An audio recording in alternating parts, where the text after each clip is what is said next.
The 6.5-liter SLI-equipped Core i7 cylinder-shaped PC that MSI first showed off at CES 2016, refusing to allow me to see the insides, apparently for fear that I would break it, which is fair, I suppose, is shipping now.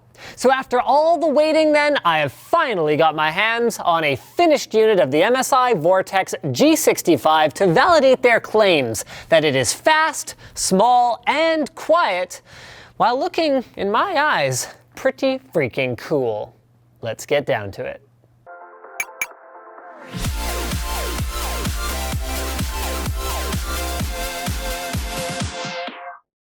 Glasswire is the intuitive, easy-to-use firewall software that reveals and visualizes your network traffic in real time. Get it free now and use offer code Linus to upgrade and save 10% for added features. Things got off to a good start when I first booted Windows and was greeted by a product registration and a prompt to download and install Google Chrome.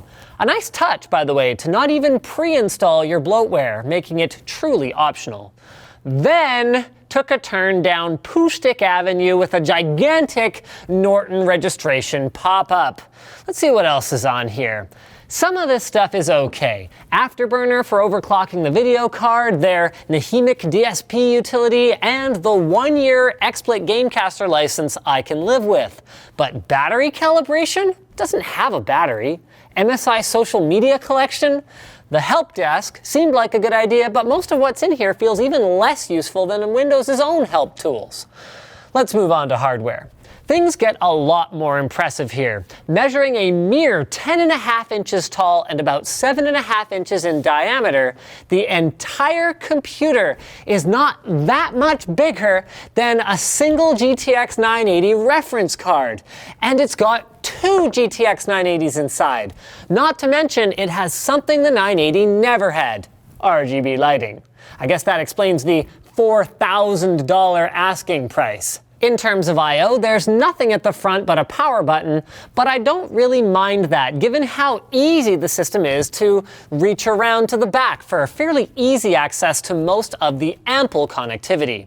Starting at the top is optical audio, 3.5mm audio jacks for speakers and a microphone, 4 USB 3.0 5GB Type A ports, 2 HDMI 1.4 ports, wouldn't have minded if those were HDMI 2.0, 2 gigabit LAN ports powered by killer networks, 2 mini DisplayPort 1.2 ports, and finally, 2 reversible Type-C USB ports that can handle USB 3, DisplayPort 1.2, or even Thunderbolt 3 duty. Let's move inside. There are actually 2 different configurations on the MSI US site at the time of writing this, but the only way in which they differ is the installed system memory and graphics card setup. So they both pack an Intel Core i7 6700K Skylake quad-core hyper-threaded CPU with a maximum 4.4 GHz turbo boost speed and assumed upgradability to the upcoming codenamed Kaby Lake architecture thanks to a socketed CPU design. They both feature a Z170 chipset motherboard that's been fully customized to fit in this unusual form factor and provide all the necessary internal connectivity, 2 MXM video card slots for the GPUs, a mini PCIe for the killer N1535 AC wireless. This is an MU-MIMO capable Wave 2 device, by the way. 2 M.2 PCIe X4 Gen 3 slots for the 2x128 gig RAID 0 boot drive configuration, or whatever you want to put in there after the fact, a SATA 3 port for the 1TB 2.5-inch hard drive, and customized power connectors for the 450-watt 80+ gold chickeny power supply. So then, as far as differences are concerned, the lower-end model features 16 gigs of DDR4 SODIMM memory and 2 3-gig GTX 960s in SLI, while the other packs 32 gigs of RAM and 2 8-gig GTX 980s in SLI. It's important to note that each of these are full desktop configuration GPUs, similar to the full-fat MXM form factor GTX 980 video cards that started showing up in laptops around September 2015. Neither of them comes cheap, by the way. The entry-level one goes for $2,200 US, with the top-of-the-line SKU running about $4,000 US, like I alluded to before. So how then does MSI justify a price tag like this? Well, When you've got a unique product, I guess you pretty much dictate what it's worth. And they've got that. While there is one other high-performance trash can-shaped PC on the market, the 2013 Mac Pro, that one will appeal to a very different customer. Sure, they're both round, and they both feature an assisted convection cooling configuration with a large fan that draws air in the bottom and exhausts it from the top of the unit, but other than that, I would argue they are really nothing alike. Thanks to Apple's use of an LGA 2011 CPU socket, they can cram up to 18 CPU cores into theirs. But while both computers boast dual video cards, the Workstation Fire Pro GPUs in the Mac Pro are more appealing to creative professionals than they are to gamers.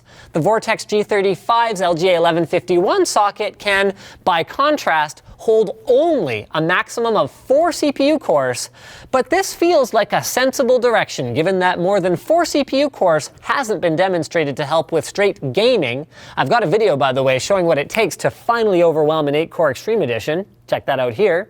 So that extra power and thermal budget can be used to throw more video card horsepower at the problem. So what does that translate to then? Well, really, really good performance. As advertised, the Vortex G65 is a very strong little gaming machine capable of handling anything you can throw at it, including gaming at resolutions above 1080p, gaming with textures maxed thanks to the 8 gigs of VRAM per GPU, and thanks to the top-of-the-line consumer-grade Core i7 processor. But of course, all this hardware means nothing if it creates an unpleasant user experience due to acoustics, or doesn't run to its full potential due to thermal issues.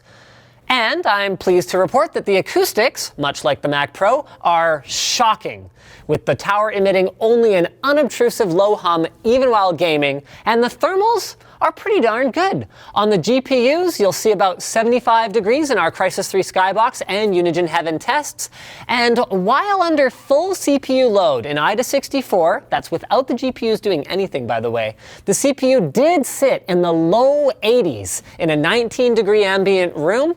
This result doesn't to me indicate a poorly designed computer. That kind of a sustained multi-core load would only be seen in short bursts, like while rendering a video, for example, on a gaming machine.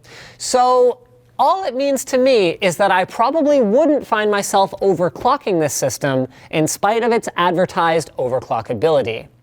Which leads us then to the conclusion. Is the Vortex G65 worth your money? I guess it depends what you're after. While Thunderbolt 3 and external PCI Express expansion enclosures seem to be finally reaching maturity, making me feel better about giving up all of my PCI Express slots, I find the core component upgradability of this device a little bit worrisome, with future CPUs likely to arrive in only 4-core variants and no guarantee at this time that MSI will be offering Pascal-based GPU upgrade modules like they promised on their GT80 Titan. But with that said, if you're willing to pay NVIDIA's premium for those MXM GTX 980 video cards for a super small gaming rig that packs a shocking punch, then there's simply nothing else on the market like it.